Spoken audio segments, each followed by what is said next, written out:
सोड मला खाली कसं कसं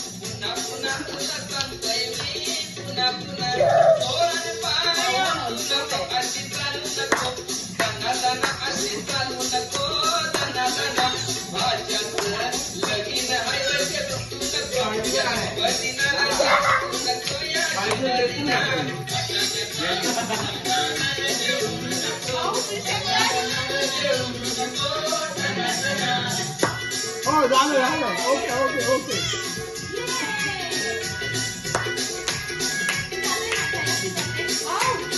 तू 18 वर्षाची सगून ऐकलंय का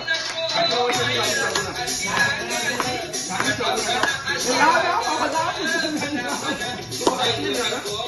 तू बोललो ना नाव या